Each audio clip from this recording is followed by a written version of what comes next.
इन दोनों पति पत्नियों की शादी हाल ही में हुई होती है और दोनों खूब अच्छे से रह रहे होते हैं। फिर एक दिन पति सोचता है कि इस वक्त उसकी बीवी आखिर क्या कर रही होगी। मतलब वह ऑफिस में भी रहकर अपनी बीवी को देखना चाहता था और इसीलिए उसने पत्नी को बिना बताए उसके फोन में एक ऐप इंस्टॉल कर दिया, जिससे उसकी पत्नी क्या कर रही है वह सब कुछ उस फोन के कैमरे के जरिए देख सकता है। अब इसे टेस्ट करने के लिए वह अगले दिन ऑफिस में ट्राई करता है और उसे सीधा अपनी पत्नी के फोन के कैमरे का एक्सेस मिल जाता है। मार्टिन यह देखकर काफी ज्यादा एक्साइटेड हो जाता है और वह पूरा दिन लीला को ही देख रहा होता है। अब ऐसे ही इसके अगले दिन मार्टिन फिर से उस ऐप को ओपन करता है, लेकिन इस बार मार्टिन गौर करता है कि लीला किससे बातें कर रही है, लेकिन ऐप में तो ऑडियो आती नहीं और उस आदमी का चेहरा भी उसे ढंग से नहीं दिख रहा होता। मार्टिन लीला को कॉल करता है जिससे लीला फोन उठाए और उस आदमी का चेहरा दिखाई दे, लेकिन ऐसा हो नहीं पाता क्योंकि लीला फोन को बिना उठाए ही उसके मैसेज का रिप्लाई दे देती है। अब मार्टिन काफी घबराने और डरने लगता है कि कहीं लीला उसके साथ फ्रॉड तो नहीं कर रही। इसके बाद मार्टिन घर पर आता है और लीला से उसकी पूरी दिनचर्या के बारे में पूछता है, लेकिन लीला भी मार्टिन को सब कुछ बता देती सिवाय उस आदमी के। अब पति उस स्पाई ऐप की मदद से पत्नी को देखता है।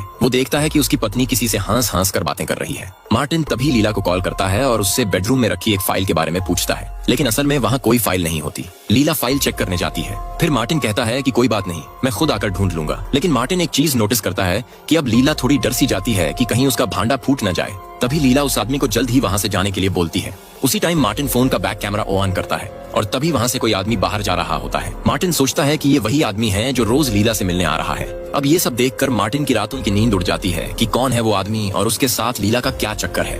अब अगली रात मार्टिन चुपके से पत्नी के फोन में उस स्पाई ऐप में ऑडियो का ऑप्शन ऑन कर देता है और घर में चारों तरफ हिडन कैमरा भी लगा देता है। अब अगले दिन मार्टिन लीला को देखता है कि लीला के फोन में किसी का मैसेज आया है। वो आदमी लीला से पूछता है, क्या मैं अभी घर आ सकता हूँ? लीला उससे जल्दी से घर आने के लिए बोलती है।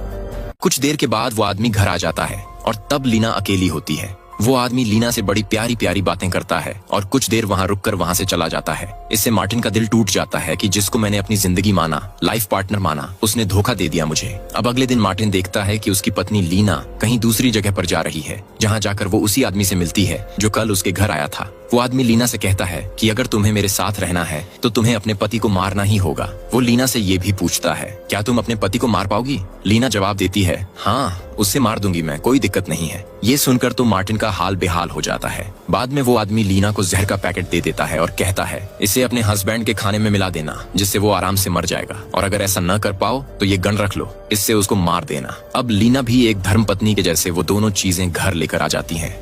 उसी रात मार्टिन को सपना आता है कि वो आदमी और लीना उसको मार रहे हैं। खैर, अगले दिन मार्टिन देखता है कि लीना आज फिर उसी आदमी से मिलने जा रही है और अब मार्टिन लीना का पीछा करता है। जब वो लीना का पीछा करके उस सुनसान सी जगह पर पहुंचता है तो वो देखता है कि लीना और उस आदमी के बीच बहुत बहस हो रही है। लीना कहती है, मैं अपने हस्बैंड को नहीं मार सकती।